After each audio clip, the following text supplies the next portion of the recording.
இன்னைக்கு நம்ம பார்க்க போகிறது ராகி வெங்காய பக்கோடா. இந்த ரெசிபியை பண்ணுறதுக்கு தேவையான பொருட்கள் என்னென்னு பார்க்கலாம்.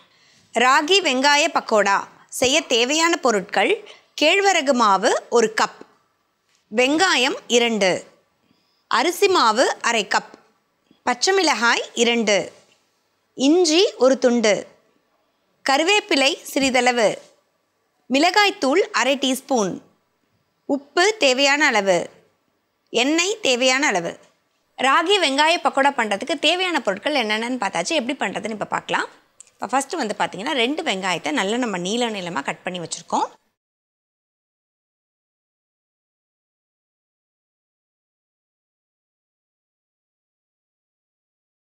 இதில் பொடியாக நறுக்கியிருக்க பச்சை மிளகா 1 ஆட் பண்ணிக்கலாம். பொடியாக நறுக்கியிருக்க இஞ்சி 1 துண்டு, கொஞ்சமாக கருவேப்பிலை, இது கூடவே மிளகாய்த்தூள் காரத்துக்கு நம்ம கொஞ்சம் ஆட் பண்ணிக்கலாம். அரை டீஸ்பூன் அளவுக்கு மிளகாய்த்தூள் ஆட் பண்ணியிருக்கோம். இது கூட தேவையான அளவுக்கு உப்பு.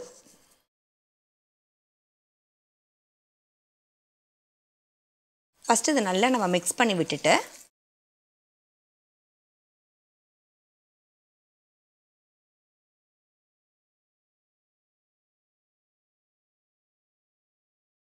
இந்த ராகி வெங்காய பக்கோடா வந்து பார்த்திங்கன்னா ரொம்ப ஹெல்த்தியான ஒரு டிஷ்ஷுங்க. ஏன்னா ராகி அப்படின்னாலே நமக்கு தெரியும் நல்லா வந்து ஒரு அயன் ரிச்சு, கால்சியம் ரிச்சானது தான் வந்து நமக்கு கேழ்வரகு.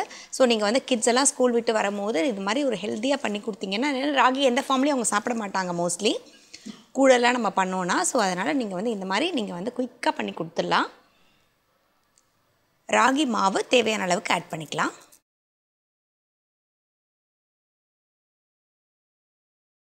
ஒரு கிறிஸ்பு கிடைக்கிறதுக்கு நம்ம இதில் அரிசி மாவு ஆட் பண்ணுறோம்.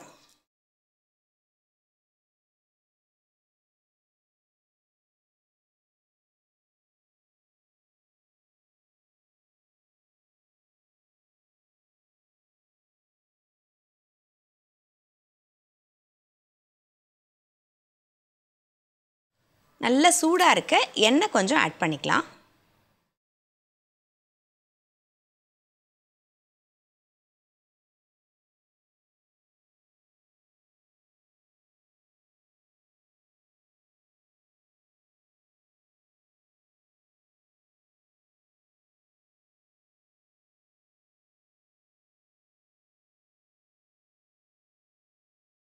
இப்போ இதில் கொஞ்சம் தண்ணி தெளித்து, ரொம்பவும் தண்ணி விட்டுறக்கூடாது, கொஞ்சம் உதிரியாக நமக்கு இருக்கிறதுனா கொஞ்சமாக நம்ம வந்து தண்ணி விட்டால் தான் சரியாக இருக்கும்.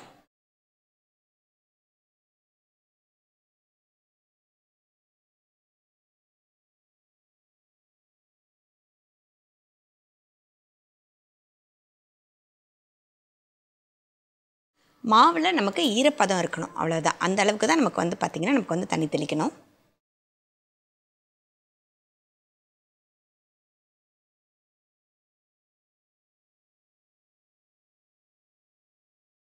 இப்போ பார்த்திங்கன்னா நமக்கு வந்து பக்கோடாக்கான மிக்சர் வந்து நமக்கு ரெடி ஆயிடுச்சு. இப்போ எண்ணெய் பார்த்திங்கன்னா ஒரு பக்கம் நமக்கு காஞ்சிடுச்சு. பக்கோடா மிக்சரும் நம்மக்கிட்ட ரெடியாக இருக்குது. இப்போ நம்ம இதில் எண்ணெயில் கிள்ளி போட்டுடலாம்.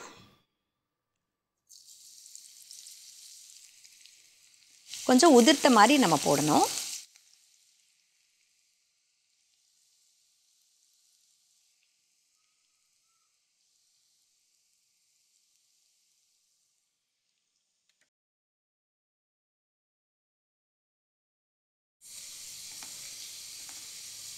இப்போ பக்கோடா வந்து பார்த்திங்கன்னா நல்லா நமக்கு கிறிஸ்பாக பொரிஞ்சிடுச்சு. இது நம்ம அப்படியே எடுத்துடலாம். இப்போ பார்த்திங்கன்னா உங்களுக்கே தெரியும் நல்லா நமக்கு வந்து க்ரன்ச்சி அந்த சவுண்ட் இருக்குது.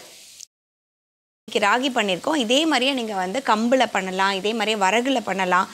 கம்பும் வரகும் நீங்கள் கம்பைன் பண்ணி கூட பண்ணலாம். 2 மில்லட் கலந்து பண்ணும்போது கூட ரொம்ப டேஸ்டியாக இருக்கும். ஏன்னா பிள்ளைங்களாம் வந்து பார்த்திங்கன்னா மில்லட் சாப்பிட மாட்டாங்க. அந்த டைமில் நீங்கள் வந்து அந்த மாவை நீங்கள் இந்த மாதிரி செஞ்சு கொடுக்கும்போது நமக்கு வந்து ஒரு ஸ்நாக்காகவும் இருக்கும், அட் த சேம் டைம் வந்து பார்த்திங்கன்னா நமக்கு வந்து ஹெல்த்தியாகவும் இருக்கும். இப்போ மிச்சம் இருக்க பக்கோடா மாவையும் இதே மாதிரியே வந்து நம்ம உதிர்த்து விட்டுடலாம்.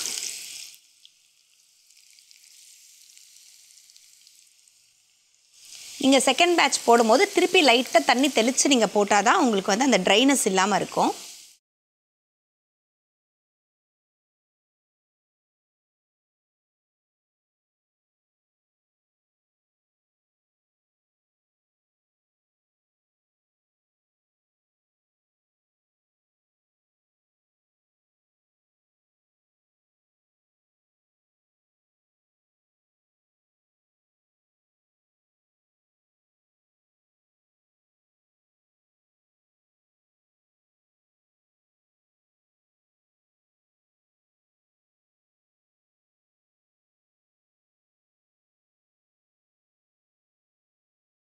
இப்போ நம்மளோட ராகி பக்கோடா பார்த்திங்கன்னா எல்லாமே நம்ம பொரிச்சு எடுத்தாச்சு. இப்போ ஆஃப் பண்ணிவிட்டு நம்மக்கிட்ட இருக்க கருவேப்பிலை இப்போ நம்ம பொரிச்சு எடுத்துக்கலாம். ஃபைனலாக மேலே நம்ம சர்வ் பண்ணும்போது போடுறதுக்காக. இது நீங்கள் ஆஃப் பண்ணிவிட்டு போட்டாலே நமக்கு வந்து சரியாக இருக்கும்.